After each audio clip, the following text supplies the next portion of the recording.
let's talk about Matt Walsh. Moreover, let's talk about Fox News pissing off Matt Walsh. He's not the only conservative who's gotten mad about a recent oddly pro-trans piece that was shown on Fox. Maybe Fox is prepping for the rapidly changing social zeitgeist. Who the hell knows? But let's go ahead, take a look at fan art first before we get into everything else. So this first piece is from Zoo Potato, the living trash can. It said work in progress, line art. So we have a little more to go, but this seems to definitely be, especially with the hair being a little more jubbly, I believe, Slime Girl Suris. Let's go ahead and move a little further down. Also, just a quick thing. If you're posting your work in progresses, at maximum two work in progresses on the Discord, it does clog things up when there's like 5 whips to go through.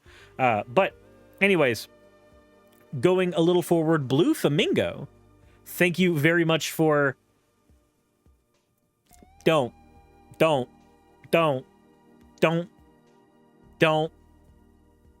Nope, I can't thank you for this one. I can't thank you for this one. You said I present you Nightmare. I assume you know exactly why I can't thank you for this one. I'm moving on. The next one we have is from Ivy. And, okay, I have to say, hands down, the general vibe of this particular version of, like, this particular fan art, this is one of my favorite vibes of a fan art, like, period. Especially the little sneakers. I like the shoes. I like the footwear. Can any image be an actual NFT in theory? Yeah, in theory. That's not the point. That's not the point. You know what a Bored Ape is. But yeah, no, this is absolutely cute. Did I just kick Thumper? I just kicked Thumper. I put my legs up on the ottoman and I kicked Thumper. Elchik Ojaja, thank you very much for hopping in the chat. How are you doing? I feel bad. I feel bad. He's such a good boy. I accidentally kicked him. Anyways, as always, everybody, thank you all for your fan art submissions. If you want your fan art to be shown in a future video, the best way to do so is to drop it into the fan art section of the Discord. With that said,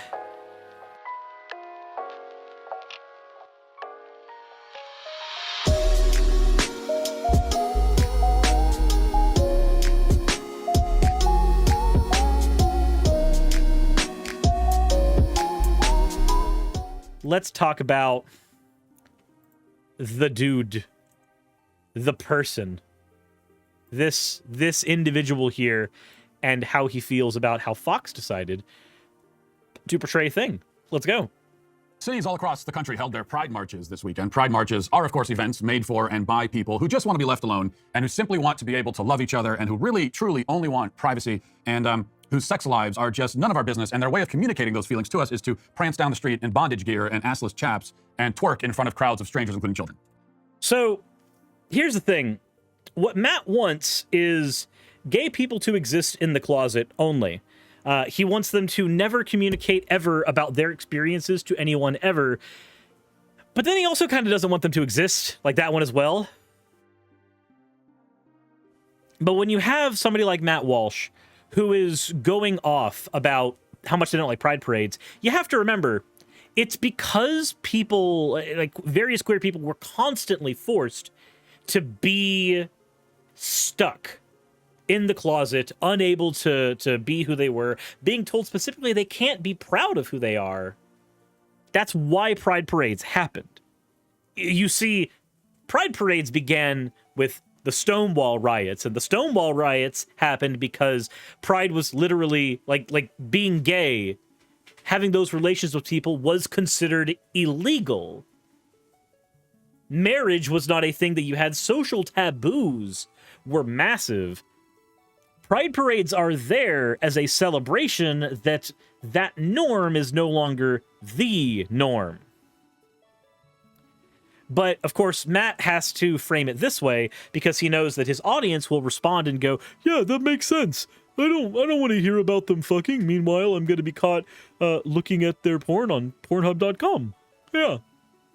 Ain't that right, Fred? You know, that's their way of communicating. Their sex lives are so private and so completely none of our business that they throw parades nationwide to advertise and celebrate their sex lives. Or they celebrate the fact that they can openly love who they want, which is not always associated with sex. If they were just celebrating the sex, they'd be fucking in the streets, but that's not generally happening, is it? This is obviously what anyone would do when they want something to be private. It's why, you know, I've published my email password on a Times Square billboard because I don't want anyone to see it. And so that's what you do when you want something to be private. You just show everybody. Not necessarily, Matt. You need to understand. Oh, that's dear. Anyway, you need to understand, Matt Walsh. You really need to understand.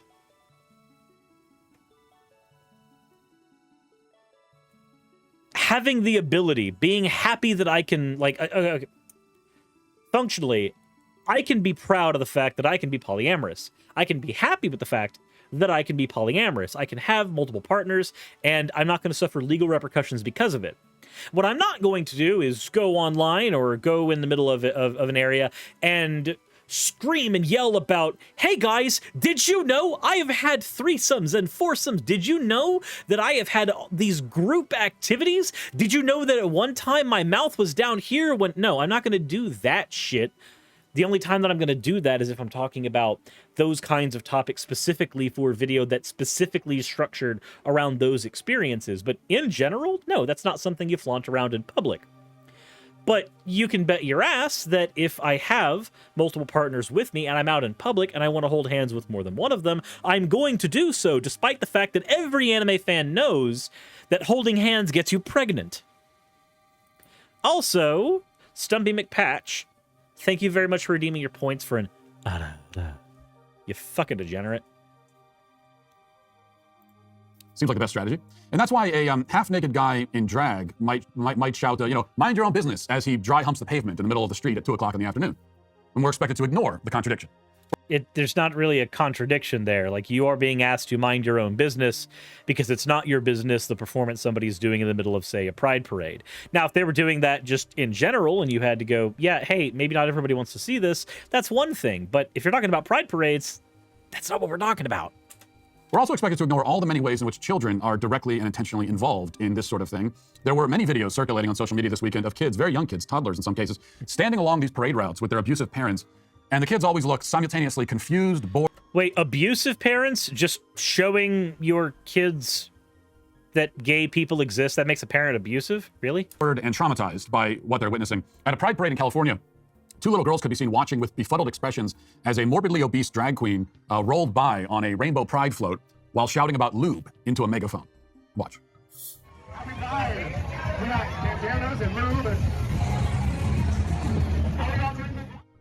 Bandanas and lube.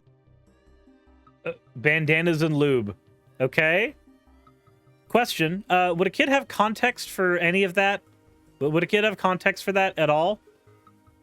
Just curious, like, for this to be something that harms a child, they have to be able to contextualize it in a way that can be seen as harmful. I don't think they have that ability at various ages, but okay. I think Ursula said there, up on the float. It could be worse. I mean, they could have been forced to witness a group of men in bondage gear with their asses exposed, whipping each other as they walk down the street. That's the hideous sight that one toddler was subjected to. Here it is.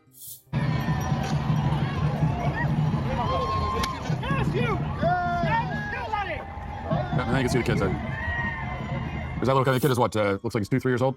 And look at... And therefore he has no context for that. Again, so like, okay, whipping somebody in public, probably a faux pas, not like the most egregious thing, but assless chaps. Can we talk about the thing for a second here? The thing that doesn't need to be exposed out in public, generally speaking, is genitalia. The thing that, like usually, the social norms are chest is okay, so long as nipples are not shown for females, which there's a entire conversation to be had about that strange double standard. And then there's genitalia. Like, those are the no-no zones, right? Those are the things you don't show. But if somebody goes out at an event where it is expected that people will be dressed less than normal, but they are still not exposing their privates, that's generally considered perfectly normal. I mean, literally, we go down to the beach and we see this all the fucking time. Red Joker, thank you very much for the 101 bits. Except these bits, of course. Yes. Like, thong bikinis are a thing. You're right about that one, Aura Echoes. In general, though, the issue is genitalia. The issue is exposure of nipples in various circumstances. If that's not what we're dealing with here, femme nipples or genitalia of any kind, then this is no different than what I would see just at the beach. Like, and I grew up in Florida. This means nothing. But okay. His mom is there. She's so proud. She's taking a picture. She wants to get her toddler and the guys in bondage gear in the same picture together. She's trying to get the right angle. Okay. Now, let me correct myself. These two videos were taken at the same Pride Parade, I believe. So the little girls who saw the fat drag queen shouting about lube also probably had to see the bondage-clad groomers acting out their sexual fetishes in front of the public. Groomers. See, remember, when you're Matt Walsh, you can actually defame people by calling them pedophiles live on TV, and nobody will stop you. When you're Matt Walsh, you can just defame people by calling them pedophiles, and nobody takes you off of your platform. Who are they grooming? You see, for them to be grooming, they need to actually be priming these kids to be fucked at some point. That's not what's happening here. If it is, then every Pepe Le Pew cartoon or Johnny Bravo cartoon I watched when I was growing up was also grooming me. But that would be a very ridiculous standard to have. Also, Avalon of Babylon, thank you for redeeming your points for 100 bits. Can I just say, this is one of my areas where I'm just like, look, if you have an issue with kink at Pride, I don't care. Shut the fuck up. The kink at Pride discourse was stupid last year. It's stupid this year. It happens because a bunch of people couldn't get away from the puritanical parts of their right-wing nut jobbery whenever they moved over to the left. And somehow, magically, their inability to get rid of that puritanical dumb shit from their brain led them to parroting the exact same shit that Ben Shapiro and Matt Walsh parrot. Broken clocks are right twice a day, but this is not one of those instances.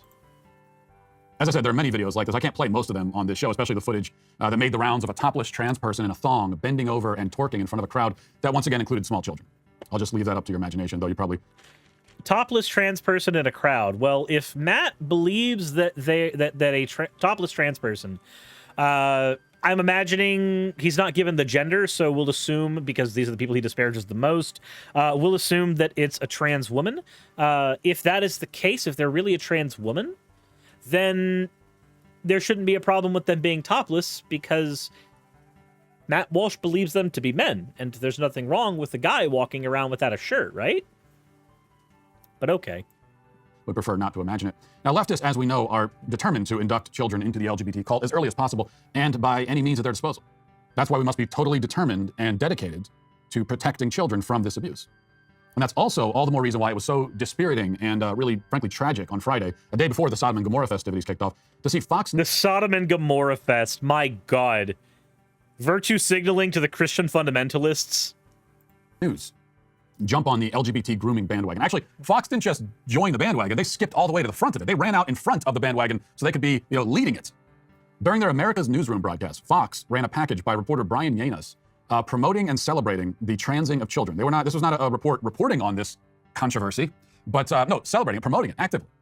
The propaganda was so radical, so far to the left, that I would have honestly been surprised to see it on CNN or even MSNBC. But even those outlets have not quite gone as far to the left on the trans issue as Fox apparently has, at least with this report. That's how bad it is. Nazgul, thank you very much for the follow. I can't wait to see the actual report. I want to see what made him angry. It's certainly bad enough that I have to call them out. I appear on Fox News often. I've benefited from the platform, from the visibility that they've given me. It's quite possible that by attacking them publicly, I've now ruined that relationship. So be it in that case. Look at me! I have virtues. I signal them. I will make myself a victim and martyr for the cause. I am Matt Walsh. They really left us no choice. The segment was that bad. But don't take my word for it. Let's go through this and kind of watch it together, just so we can see how bad this really is. Here it is. Walking down the street, you wouldn't think anything different. 14-year-old Rylan Whittington is a typical Southern California teenager. And the Whittingtons, along with mom Hillary, dad Jeff, and sister Brinley, are a typical family. The only difference, though, in Rylan's eyes, is what this family can mean to the tens of thousands of kids under 18 who identify as transgender. We put our story out there so people could see that there's another family out there that is going through what we're going through, or there's another family who's proud of who they are. Before Rylan could even speak, he managed to tell his parents that he is a boy. I could just see that it wasn't him trying to be a brat. It was like painful. It was really painful for him to have to wear feminine clothing and for us constantly telling him that you're a girl. And unlike some trans kids, when Rylan came out at age 5 a few years later, he had the full support of his parents. Before the girl could speak, Before the girl could speak? The what now? she was communicating that she's a boy. Before she could speak, Fox wants us to believe that babies can choose their own gender. She said that at 5. Matt, that was at 5. Children speak at 5. That was at 5 years old, Matt. That was at 5. At that age, people can speak. Am I wrong here? Hold on. There's another family out there that is going through what we're going through, or Hold on. there's another family who's proud of who they are. Before Rylan could even speak, he managed Okay. to tell his parents that he is a boy. I could just see it wasn't him trying to be Okay, so it's that part that he's using. It's that part he's latching onto. Before he could even speak, he was communicating this. Do you want to know ways in which people who are nonverbal can communicate their gender? They can gravitate towards particular things that they start to realize are socially feminine or socially masculine. That's a thing that they can do. I remember when I was 6 years old, I was gravitating towards things that were socially masculine. The idea of like being the chivalrous person to save a girl, like that idea had already been firmly implanted into me. And I was in a Christian private school. I was reading at the age of 4, so of course shit like that came fairly naturally at that point. But okay. a brat. It was like painful. It was really painful for him to have to wear feminine clothing and for us constantly telling him that you're a girl. And unlike some trans kids, when Rylan came out at age 5 a few years later, he had the full support of his parents. Okay, so Before the girl could speak, she was communicating that she's a boy. Before she could speak, Fox wants us to believe that babies can choose their own gender.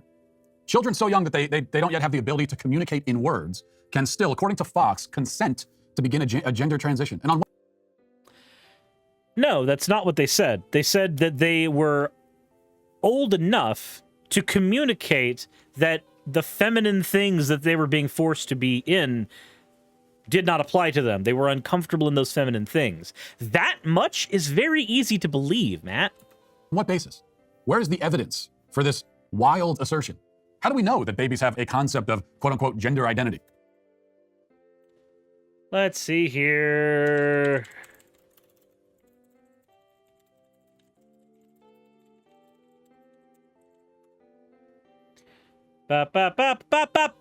Most children typically develop the ability to recognize and label stereotypical gender groups such as girl, woman, and feminine, and boy and masculine between the ages of 18 and 24 months.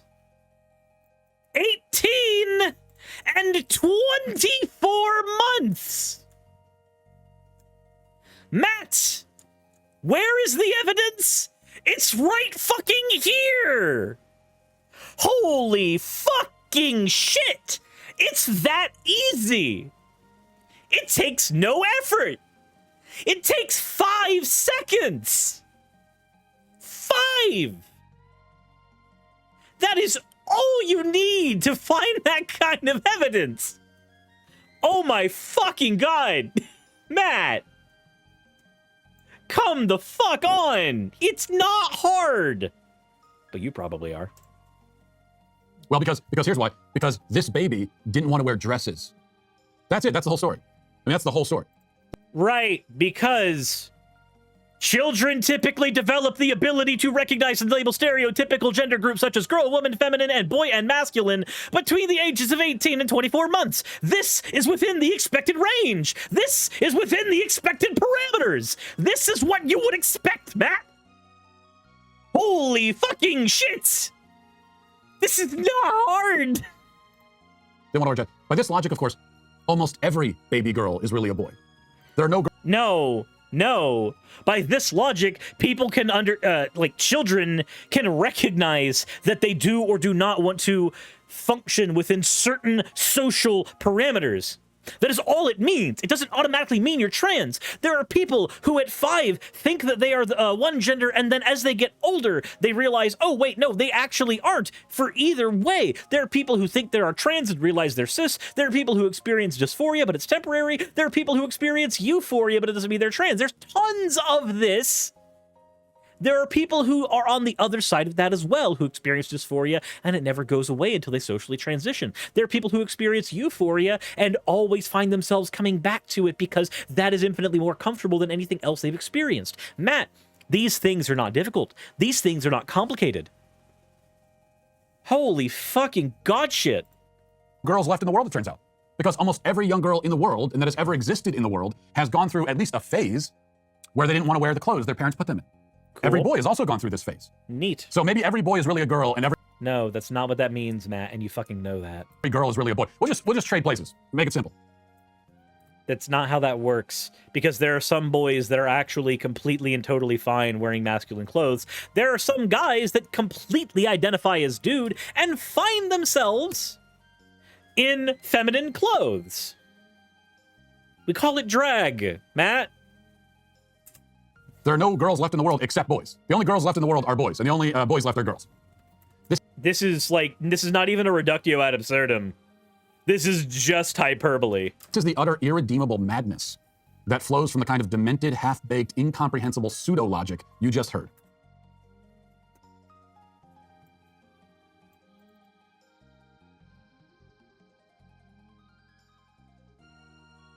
Matt?